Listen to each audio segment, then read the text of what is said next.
Поради несобраното ѓубре летово во Скопје, обвинителството му изготви обвинение на екс-директорот на комунална хигиена Савахадин Рустеми и на раководителот за управување со отпад во предпријатието Аки Саид.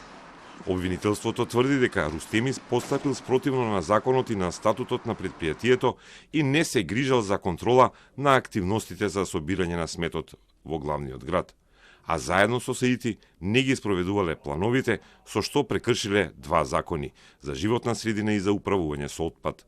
Обвинети се за загрозување на животната средина и природата со отпад, за што е предвидена затворска казна од 3 месеци до 3 години.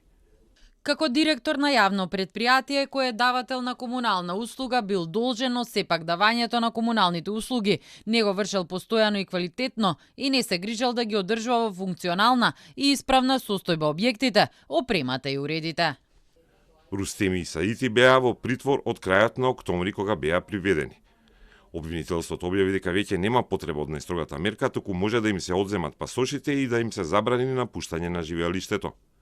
Градоначалникот на Скопје Орце Ѓурѓевски вели дека има и други истраги за злоупотреби во хигиена, а се сомнева и во политичка заднина на тоа што не се собираше ѓубре во мандатот на обвинетите.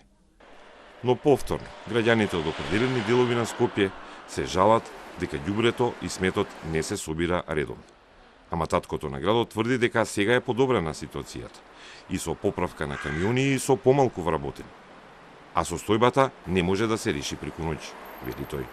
Дали имаме диви депонии како што имавме состојба околу сите микролокации кај контењерите, немаме во Скопје таква состојба. Дали кејот е исчистен како никогаш досега, плоштадот и централното градско подрачје е исчистен.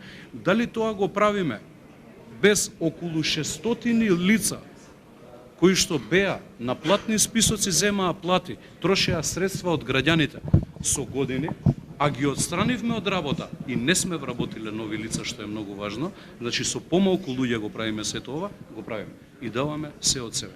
Ѓурѓиевски заедно со своји колеги, кандидати на ВМРО ДПМН и Знам во предизборието со камиони од други општини правеше кампања со чистење на контейнери во Скопје, без да ги вклучи тогашните градоначалници.